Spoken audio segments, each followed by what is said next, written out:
Okay, ഉറുമ്പ് കാരണം 10,000 രൂപയുടെ പണിയുന്ന ലാപ്ടോപ്പാണ് ഇപ്പോൾ എൻ്റെ കയ്യിൽ ഇരിക്കുന്നത്. സോ എന്താ ഡീറ്റെയിൽ ആയിട്ട് ഞാൻ പറഞ്ഞുതരാം. ഓക്കെ, സംഗതി എന്താ ഞാൻ പറഞ്ഞുതരാം. ഈ ലാപ്ടോപ്പിന് ഈ ഡിസ്പ്ലേ ഉണ്ടല്ലോ, അത് കുറച്ച് ആഴ്ചകളായിട്ട് ഇടയ്ക്ക് ഓഫായി പോകുന്ന പ്രശ്നം. ദാറ്റ് മീൻസ് ലാപ്ടോപ്പ് ഫുള്ളി ഓഫായി പോകുന്നതല്ല, യൂസ് ചെയ്യുന്നതിനിടയ്ക്ക് ഡിസ്പ്ലേ മാത്രം ഓഫായി പോകുന്ന ഒരു പ്രശ്നം ഫേസ് ചെയ്തു. സോ അതേ സർവീസ് സെന്ററിൽ കൊണ്ട് കാണിച്ചപ്പോൾ ഈ ഒരു ഫ്രെയിം ഉണ്ടല്ലോ, അത് ഇളക്കി കാണിച്ചു തന്നു.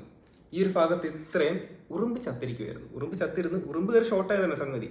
ഉറുമ്പ് കയറി ഷോർട്ടായിട്ട് ഈ ഡിസ്പ്ലേ റീപ്ലേസ് ചെയ്യുക എന്നൊരു ഒറ്റ ഓപ്ഷനേ ഉള്ളൂ. ഇതാണെങ്കിൽ അത്യാവശ്യം നല്ലൊരു means full H D resolution വരുന്ന 144 ഹെർട്സ് റിഫ്രഷ് റേറ്റ് വരുന്ന ഒരു ഡിസ്പ്ലേ ആണ്. സോ അത്യാവശ്യം കോസ്റ്റ് ആവുന്നുണ്ട്. 10,000 രൂപയാണ് ഇത് റീപ്ലേസ് ചെയ്യാൻ കോസ്റ്റ് ആയത്. മീൻസ് ഇതിപ്പോൾ റീപ്ലേസ് ചെയ്ത ഡിസ്പ്ലേ ആണ്, 10,000 രൂപയാണ് ഇത് റീപ്ലേസ് ചെയ്യാൻ കോസ്റ്റ് ആയിരിക്കുന്നത്. സോ ഉറുമ്പ് കയറാതെ ശ്രദ്ധിച്ചാൽ നിങ്ങൾക്ക് കൊള്ളാം. സോ എനിക്ക് പറയാനുള്ള ഒരൊറ്റ കാര്യമേ ഉള്ളൂ, എന്തെങ്കിലും മധുരമുള്ള സാധനങ്ങളോ അല്ലെങ്കിൽ സ്നാക്സ് കഴിക്കുന്ന സമയത്ത് ഈ ലാപ്ടോപ്പിന് ഈ ഭാഗത്തും അതിന്റെ പൊടി വീഴാതിരിക്കാൻ ശ്രമിക്കുക. കാരണം പൊടി വീണ് കഴിഞ്ഞാൽ ഉറപ്പായിട്ട് ഉറുമ്പ് കയറും. കാരണം ഇതൊരു ഗെയിമിംഗ് ലാപ്ടോപ്പാണ്.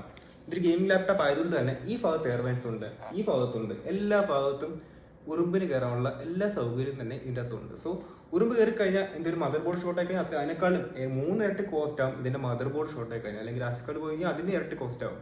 സോ ഇത് ഡിസ്പ്ലേ പോകുന്നതുകൊണ്ടാണ് ഒരു 10,000 രൂപയിൽ ഒതുങ്ങിയെന്ന് വേണമെങ്കിൽ പറയാം. സോ എനിക്കൊരു ഒറ്റ കാര്യം പറയാനുള്ളൂ, നിങ്ങൾ ഇത് ശ്രദ്ധിച്ച് കഴിഞ്ഞാൽ നിങ്ങൾക്ക് വലിയൊരു ചിലവ് ഒഴിവാക്കാൻ പറ്റും.